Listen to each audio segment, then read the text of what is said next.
So, talking about the four parts of a man, Yes. um, king, warrior, friend, and lover. And I think when your training is 97% warrior, where's the wolf? Where's the fight? Let's go. How do I find them? Where your hypervigilance is at a super high level. Right. You have, it begins to take a toll. And you begin to operate where you feel most effective and most confident, right? Which I think we've talked about a little bit before is why a lot of people will like pick up that overtime at work because or stay late because they feel way more confident and successful at work than I'm coming winning. home. Yeah, winning. I'm winning. You Yeah. have it. Yeah. So if I can't connect from a friend and not connecting as a lover, and I snap back into warrior, everything's a fight, everything's a battle, and people start to check out. They're like, I don't want to fight. But that's hard to snap out of that when that's all of your training and all of the time you're spending in that, and you have to be on and so good. And, you know, in the community, they're incredibly grateful that you're on. Oh, sure.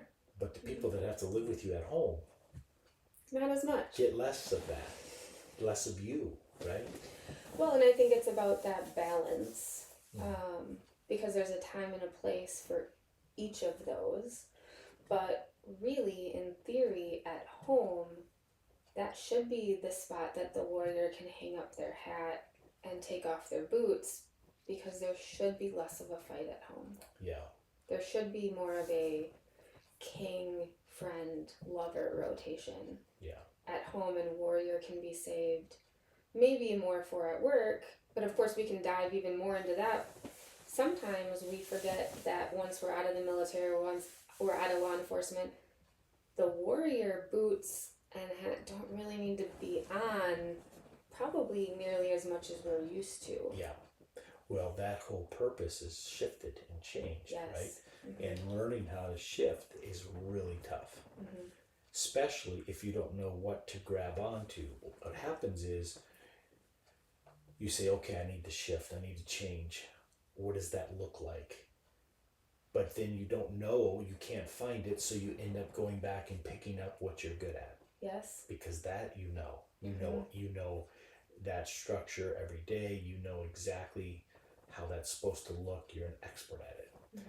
These other things, well, what does it look like? What does it look like to be king? Yeah. King accepts responsibility, rejects passivity,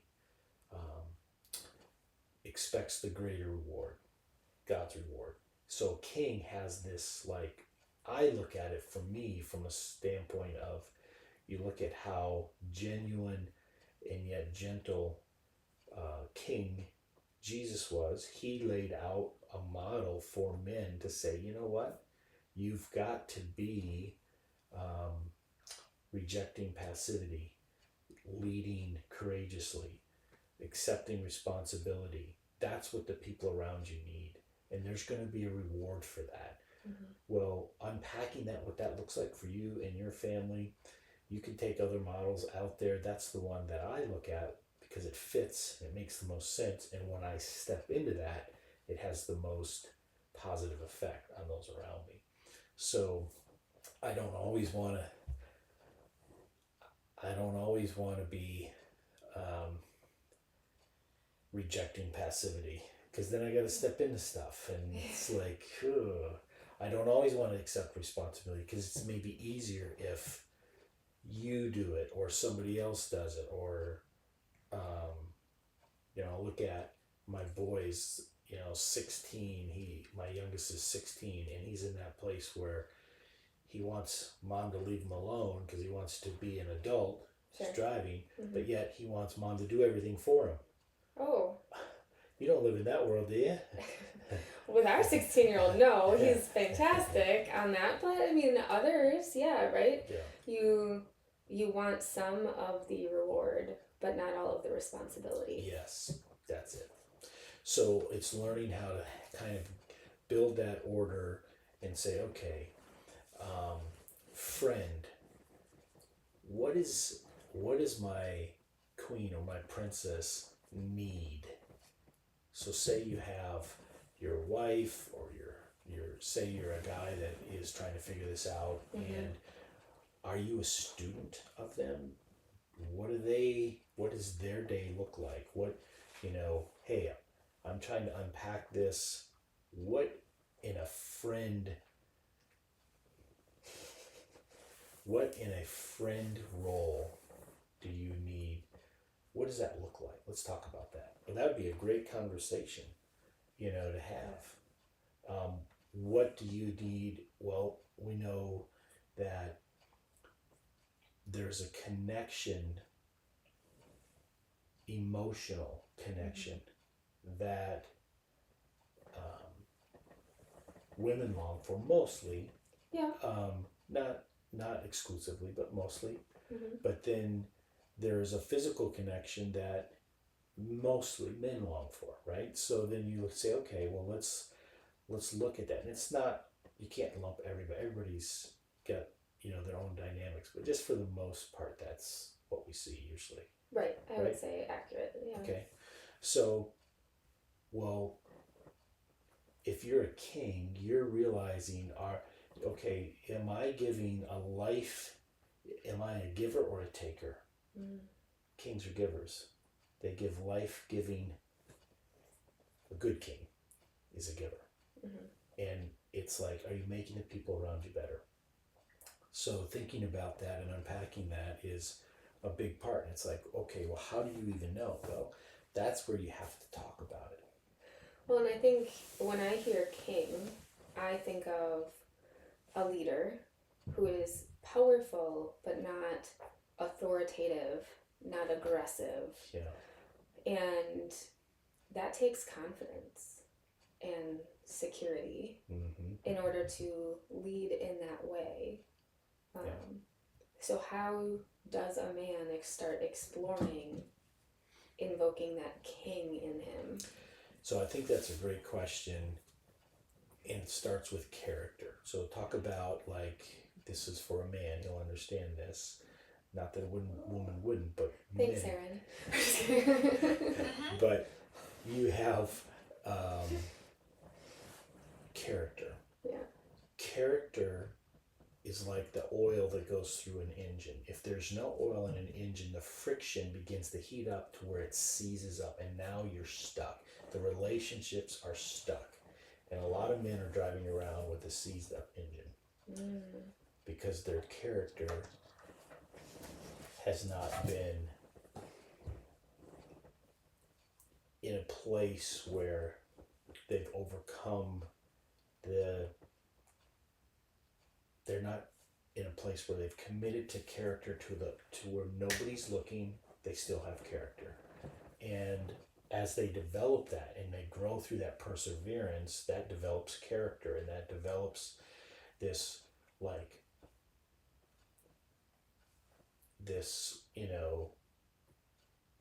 that oil for the engine. It begins to just take away the friction in all the relationships. And when the people around you can count on your character, that you don't lie, that you tell the truth, that you communicate, and that you have the conversations to say, let me learn about you, let me see you. Yeah. Because at the end of the day, a king knows, and he lets himself be known. That is really powerful. And I think that is a huge one. I hear so many times from, hi cat, that's not helpful. I hear so many times from men in particular of, well, I don't know what she needs. Why doesn't she just tell me? Yeah. She could. She will also start to feel like your mom. Yeah. I need you to help with the dishes. I need you to give me a hug when you get home. I need you to hear about my day. I need. Sometimes, in my view, a good king would ask, hey, I'm thinking about you today. What do you need from me today? Yeah. What do you need from me this week? Hey, kids, what do you need from me this week? And it doesn't mean that you have to freely give it, Right. but you're getting a pulse on what everyone needs.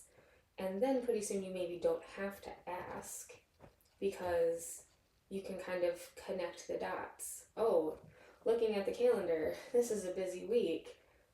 Last time there was a busy week, she needed me to help cover a couple dinners or do a few rides, or she just wanted to be held and watch a movie at the end of the night. So, you've got life happening. There's a lot of, families, mom's working, dad's working. There's a lot of people that are tired. There's a lot of events. There's just a lot going on. Yeah. But say you're a busy working mom who's had to make a ton of decisions all. I can't conceptualize this. Can you explain it to me some more? You don't know what that feels like? I have no idea.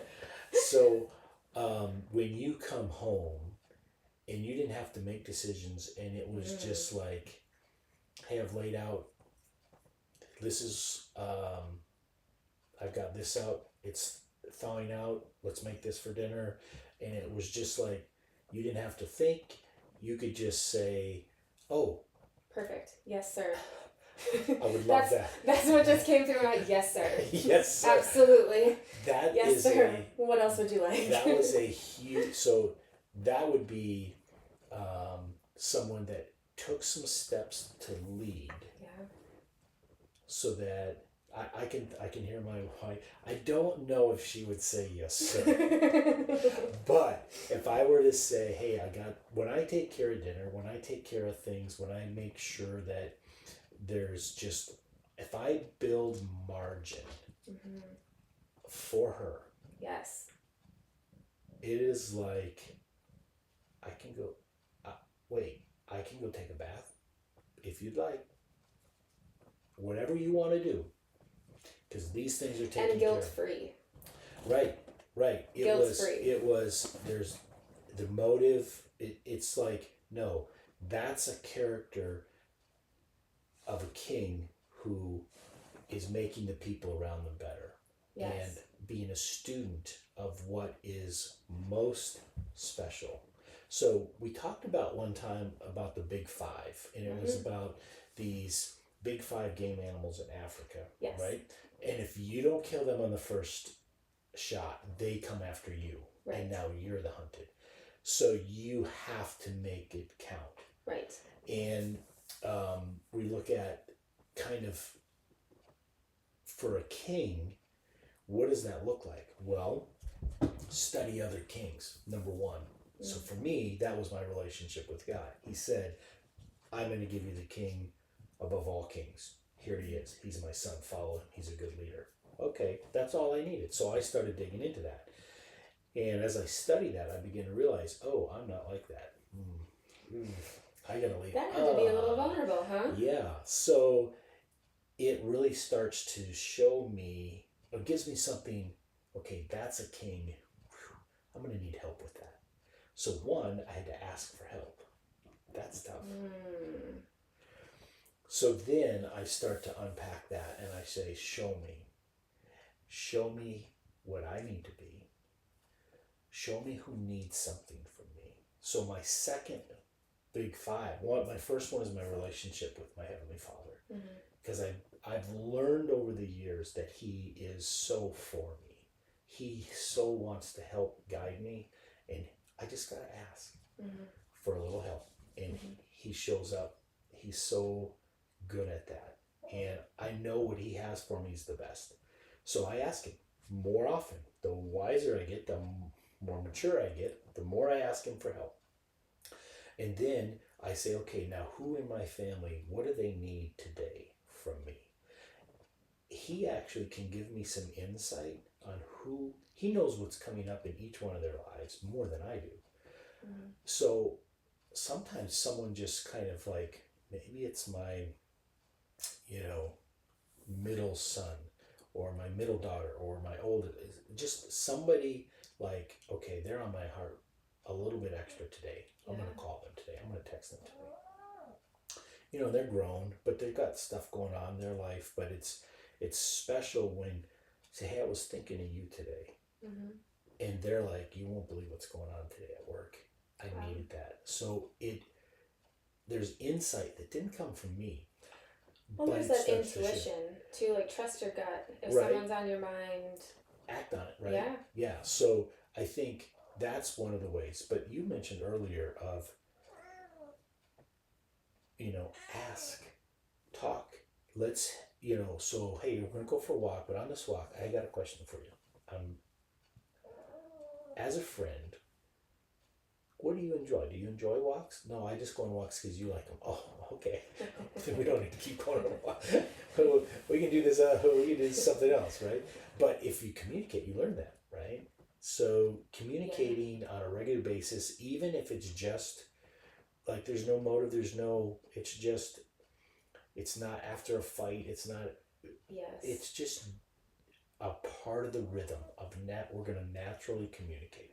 Well, and I think that's a piece that I think a lot of relationships start to get out of that friendship because we get so focused on the bills and the operation of the house and the kids and are we having sex enough and am I meeting your needs and are you meeting my needs, and ultimately the solution is to get back to being friends and having those hard conversations and having them with an open mind, because I think a lot of couples struggle because they start to have those conversations. Somebody brings it up.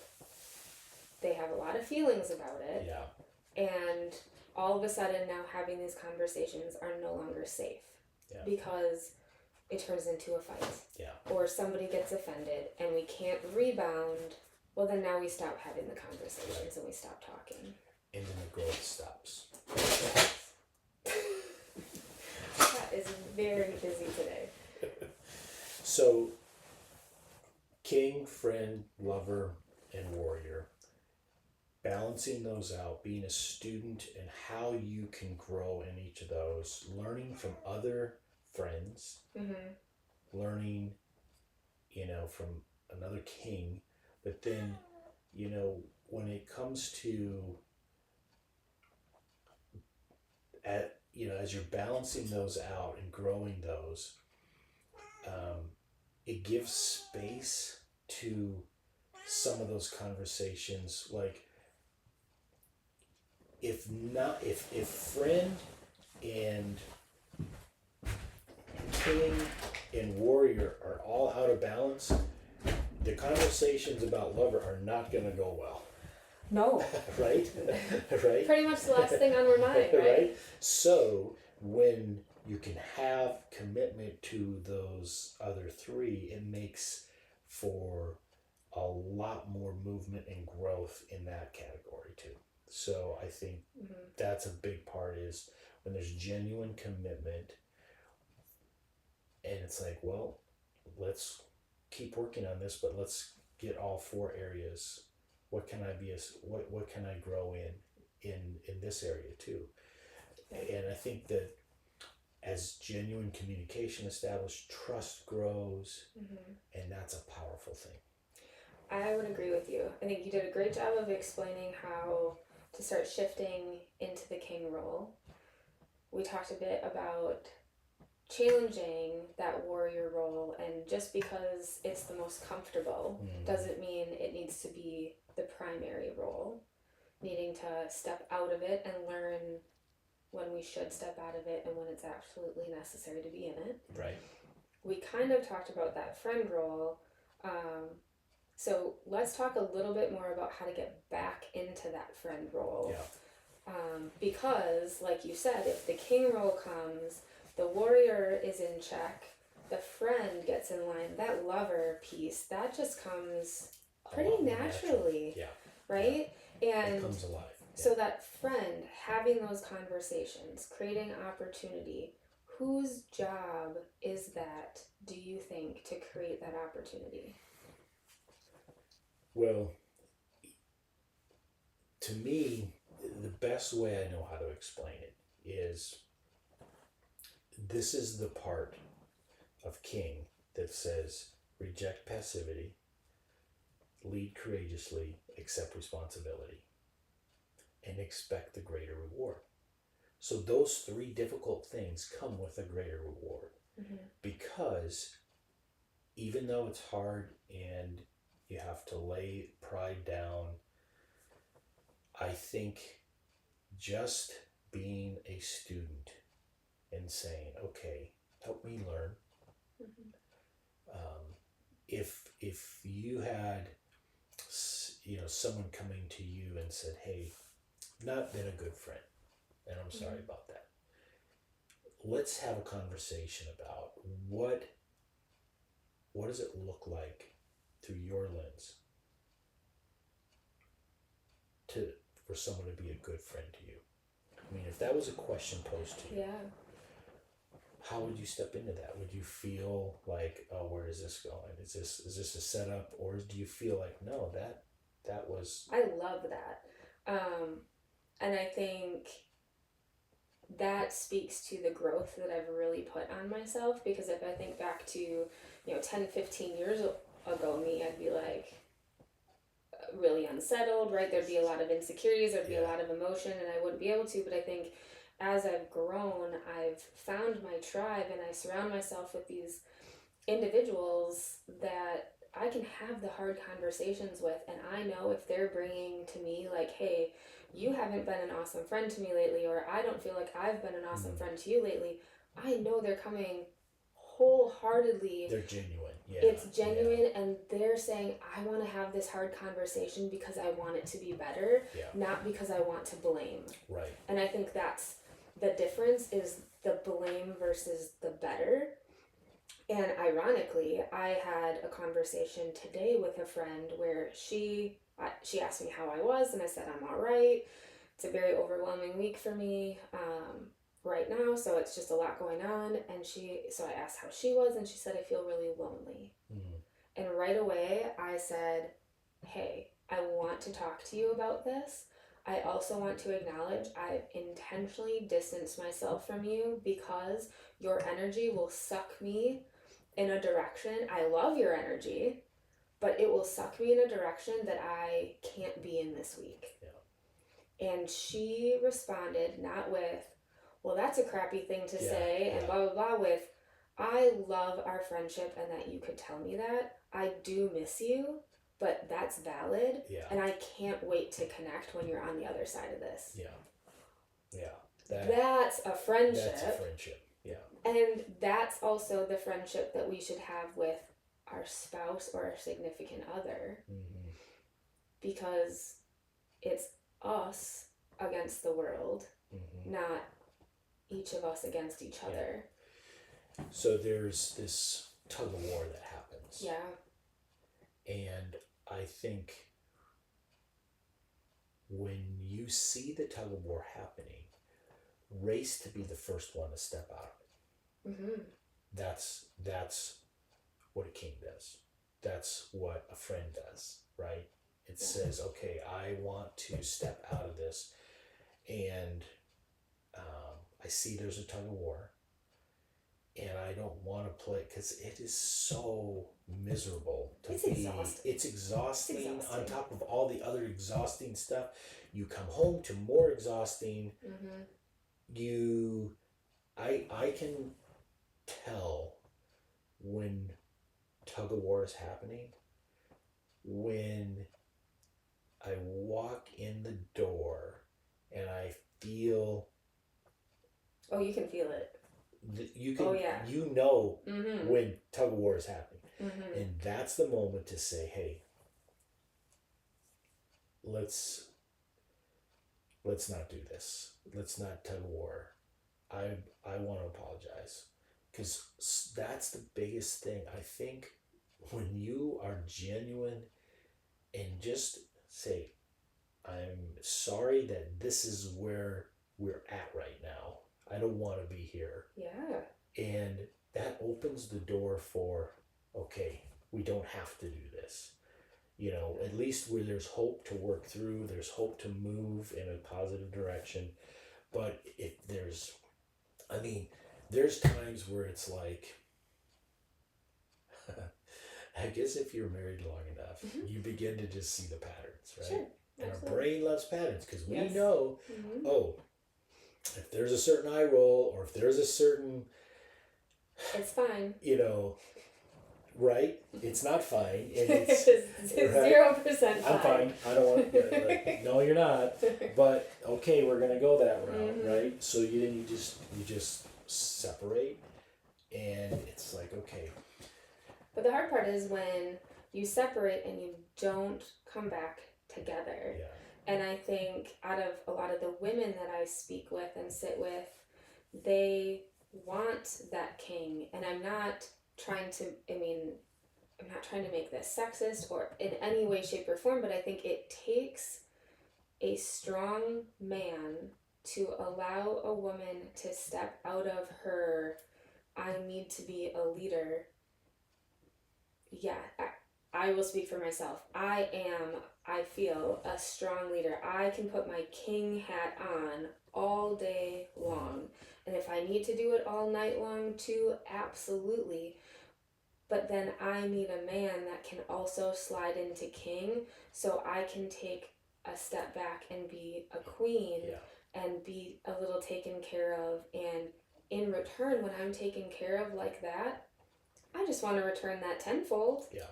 It benefits us both, and it's not about who's in charge of who. It's not. It's about meeting me where I'm at and what I need. And allowing you to step into the role that only you can do. And the role, if you go out and you run a business or you're running a department, or you have to be a leader, okay? And that's a major part of what a king is. So as a working mom, you're having to be king leader with a lot of the kids in the household and everything that's going on, a lot of that. But where do you get to be in the only role that you get to fulfill, and that is the queen? Well, that's where the king has to be king, right? And he has to step up and say, okay, you know what? We're going to create some margin for you. And let that be a gift.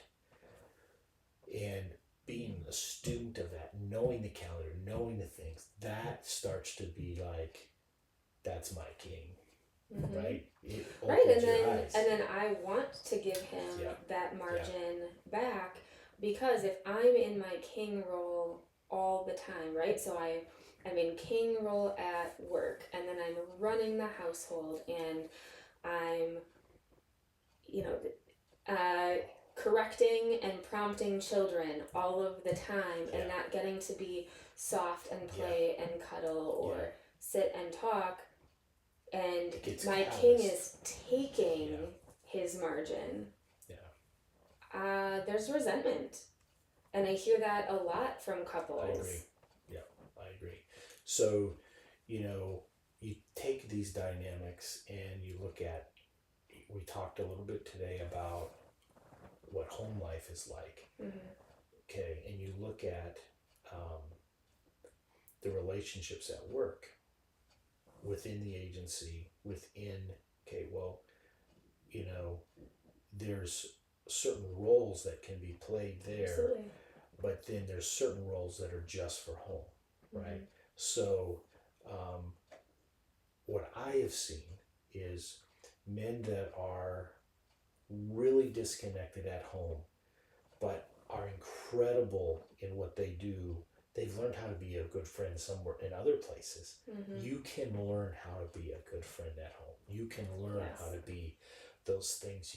It is possible, and it's not as hard as you think. I think it's just about we settle and say, well, it's a give and take. Well, that's tug of war. Yes. And I think while I asked you to say who needs to step up and do this, it could be either. obviously, but I think a lot of times when a man has not been, or a partner has not been doing their share of leading, the other person is exhausted. And the idea of, and that could go either way. I mean, I think there are probably men that also say, I am so tired of asking my wife what she needs or to listen to me or whatever, because she's so focused on climbing the ladders. She's so focused on, on something else with work. So it does go both ways. Yeah, but the correct answer is both. for sure. Yeah. But I think it's almost like, regardless of gender, we all have these 4 roles. King, I can be just as much king, although there are times that I would rather be queen. Yeah. Well, and I think our culture now has forced those, and I can tell you that a big part of resentment is when you don't get a choice and you have to be king, right? Yes. All the time. There's a comedian that I love, and she has this joke of like, women, who of you decided to tell men that we could do all this? Right. We had it so good. Right? But so you think about that and now, you say, okay, it does take an incredible team to be successful in this culture, and it's really, being the best at the roles that you were designed for, and that you can, what I think that builds is when it builds mutual submission.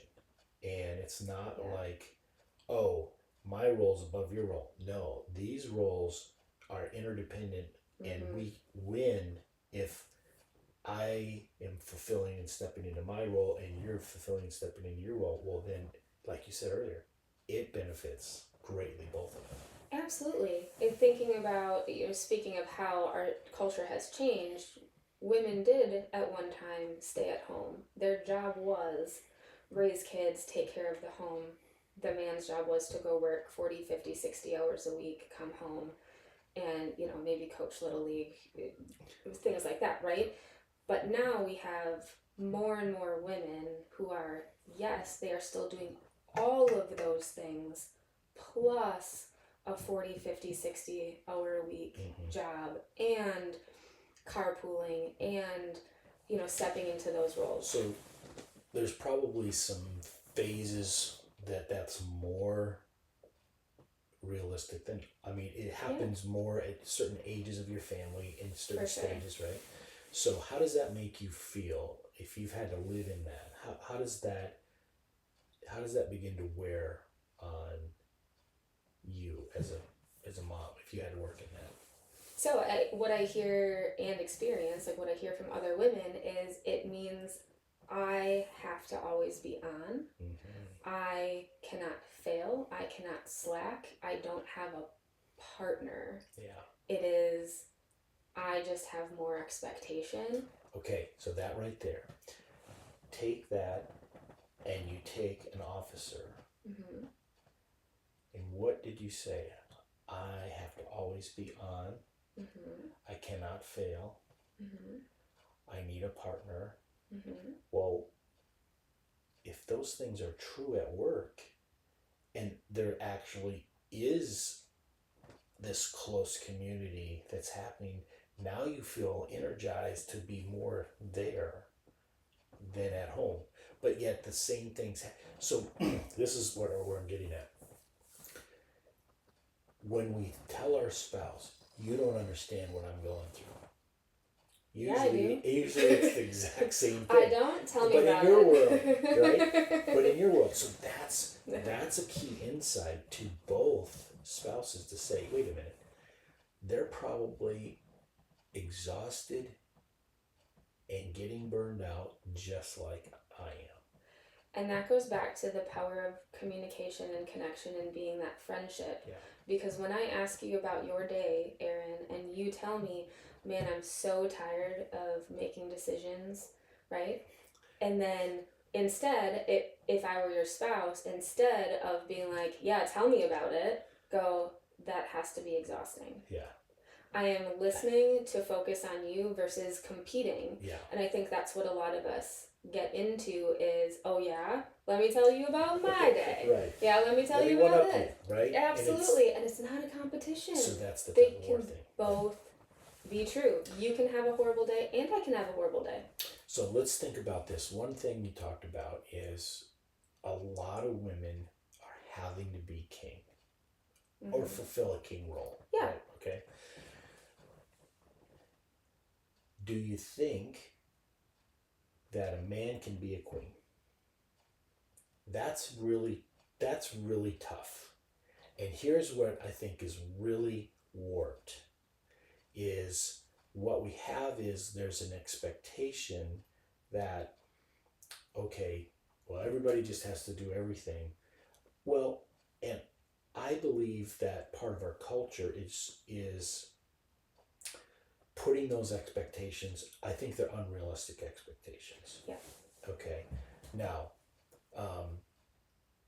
everybody has their choice of what role they want to be in. I believe that for a family to work well, there has to be like you said, a strong leader, but then that leader can say, okay, all right, how am I going to bring a life-giving energy to you?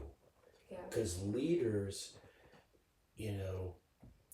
when I look at a king, he can bring a life-giving energy to everybody in the family if he's really stepping into that role. But a queen can bring life-giving energy in almost the amazing same way. It's different. Yes. But it's the same type of energy.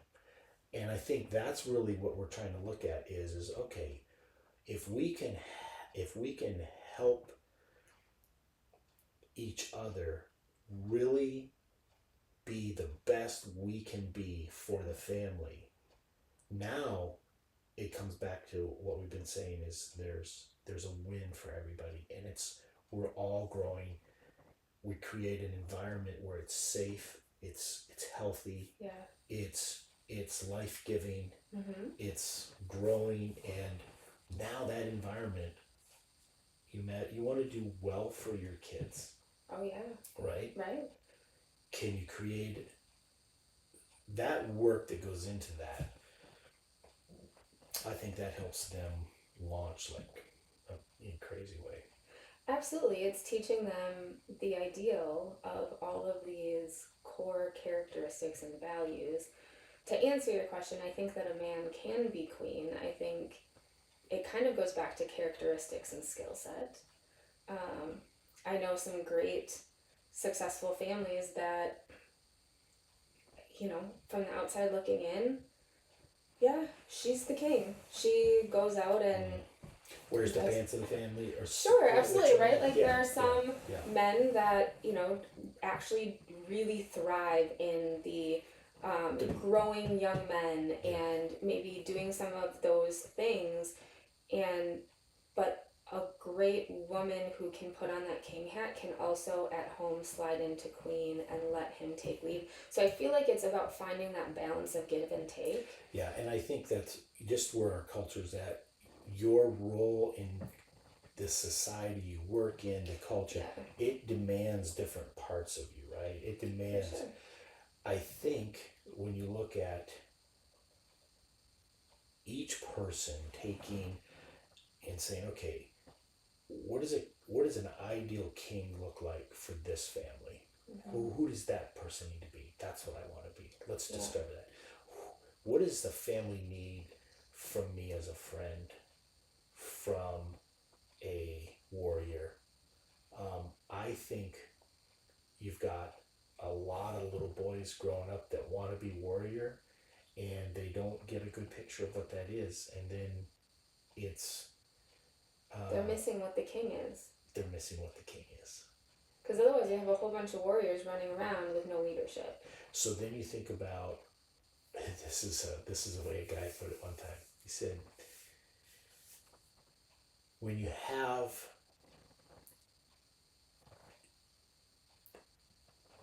these young boys growing up and they become like 25, 26, and they still live in the basement and they have a beard and they play video games. Not that beards are cool, by the way, but when they're just a dude. They're a boy that was never. Every culture in our world has a manhood ceremony except ours. You're So right. what is a man? Well, that's when a boy understands that there's a part that's called king. And I think that's a big part of what's missing, where we can say, okay, dads, what are some of the things? Well, in Wisconsin, we go deer hunting. But we don't always do the things we've selected aren't always truly a good picture of what a king really is. So I think taking the time to really identify, we know there's 4 things. Reject passivity, accept responsibility, lead courageously, and expect a greater reward for that. Well, those 4 things you could start to build on. And you could say, okay, for my 16-year-old, okay, that's when the state says, they say, 18, you're an adult. And Budweiser says, when 21, you're an adult. And you have all these different things, right? So,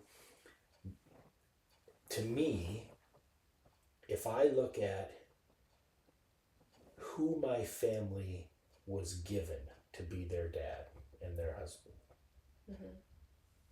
did they get a good deal? It's a dangerous question, Aaron. That's a tough question. How would I look at that and say, okay, family, it's your family, here's your king. It's not always been good.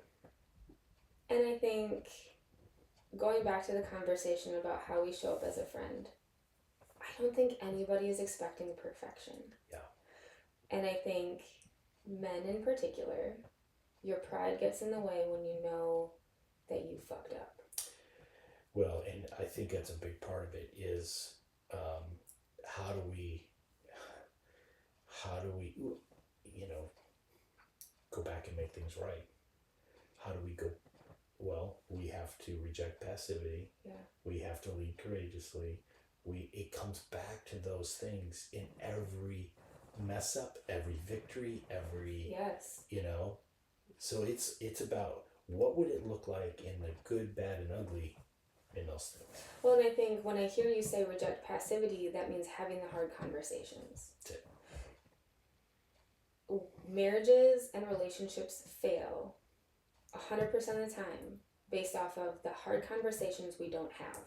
When people stop talking. And I think typically what I see is men go, I fucked up, I need to make it right, and they focus on the action steps. Yeah. And they're missing the conversation, because otherwise the woman, what I typically hear is sitting there going, so is he just doing that to smooth things over, or does he actually understand what I was thinking or what the kids were thinking or how we were feeling and get it, or are they just doing it because they messed up? I can tell you from experience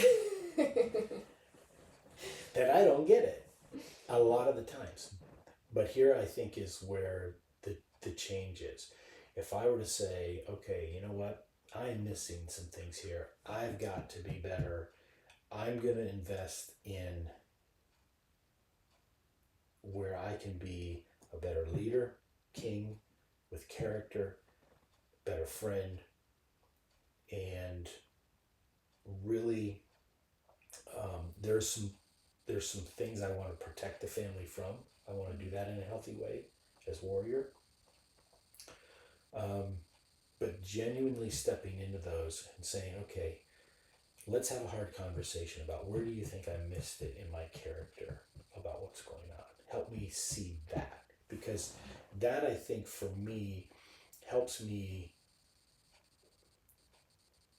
take a major screw up, dissect it, and say, okay, I've got opportunity to grow here. And that's going to change how it affects the people that are closest to me. Okay, so how do these kings reject passivity and start that conversation? Let's give them some words. Let's make it real easy. Yeah. First, you start with, I screwed up. Oh no. I'm aware of that. We're all aware of that. And I feel the tension. And I know you've got to feel it too. Yeah. And it's going to be like, yep. Yep. There's some recognition there. Yeah. But I, as a leader, need to grow. And I'm asking for your help to grow. So, what did I miss? What do I not understand? Educate me, teach me, right? Like that, being curious. I want to be a student. I'm curious, because when you believe that there's a better way, then that opens curiosity, which opens opportunity. Yes. And believe that there is a greater reward. Okay, if I will engage there, I have to believe in the greater reward. Yeah. And that always comes back to, this isn't all on me. Right. To me, the only way I can do it personally is knowing that my Heavenly Father has gone before me on my behalf so many times. I realize He really does want what's best for me. I'm going to keep asking Him, who do I need to apologize to today? Who needs a touch from me? Who needs, some connection in my family? I'm actually making them a priority. And I think that alone starts to open, that alone is rejecting passivity. I'm making them a priority. I'm a student of them. And it can be that simple, right? Like checking in. Hey, I was thinking about you. How are you? Yeah. What do you need from me today? I remember you had a big meeting at work today. I'd love to hear about it. Right? Like all of these just little bids. Yeah. And showing and being present. So I have this funny story about my attempt of being a student. Okay. And I do a lot of driving for work, right? I'm always all on the the road. time. But that gives me a lot of time to talk to people. So I'm usually working and talking to people and setting up things. And so I've learned that if I'm on the road, I kind of know Jen's day. I give her a call when I know she's got some open time. And I just ask her questions. The whole thing, I'm just telling myself, you can only ask questions, because then I don't fix anything. Oh yeah, I was just going to say, don't fix it. I just keep asking questions. And I drove across the state of Wisconsin on one phone call. And I just kept asking questions. I'm so proud of you. Well, here's the thing. I couldn't believe this conversation was going on this long. But you're like, oh man, maybe I bit off more than I could chew. I need to pause. No, I just kept asking, and I was blown away that someone could just keep answering questions and just love it. And I'm just asking and how do you think she received that? Oh, it was... He cares. He spent a lot of time. He was a student. So to me, that if you were going to ask me if that was going to be a productive way to spend my time, 10 out of 10 recommend, will do again. Well, it's like, okay, that, if I can't be sitting down having a cup of coffee doing that. Yeah. But I couldn't make a better use of time. Yeah. Right? It was so valuable. So that's that part where it doesn't always make sense to me. Because usually when I get people on the phone, it's how fast can I get them off the phone, because I got to make another phone call, or I don't just sit there and sit there and sit there just to talk, it's like, Well, and you shifted your gear from I'm calling to talk to I'm calling to listen. yes. Because I hear this from so many men, right? Like they're traveling, their significant other is traveling, and I hear from a lot of women like they didn't even call and just like want to talk to me and wrap up our days. Or if they did, they tell me about their day, and then they go, "Well, I don't really have anything else to talk about." And the women are like, "I have a ton of things I could have talked about the day, or asked questions or things." So changing the mindset of I'm not calling to talk to you, I'm calling to listen to you. And I think that right there starts to really give insight to, you want to know what your spouse is probably dealing with? Look at yourself, really examine, okay, what pressure points, what stress am I going through? There's a really good chance they have their own version of that. Mm-hmm. So look for it. Mm-hmm. Hey, how is your stress level today? Wow. Well, let me tell you about it. Somebody asked me and I got to share. Okay, well, and then, so that's how I was coming up with all the questions. I was looking at the things I was feeling and dealing with, and I just started asking, and what I found is not that different. It's very similar. Mm-hmm. It's just in their world, but a lot of the same, and it's not really that odd that this human experience that we're on would be that much different. Mm-hmm. Yeah. So I think we don't need to overthink it. No, it can just be, if you think it, ask it, and be a listener.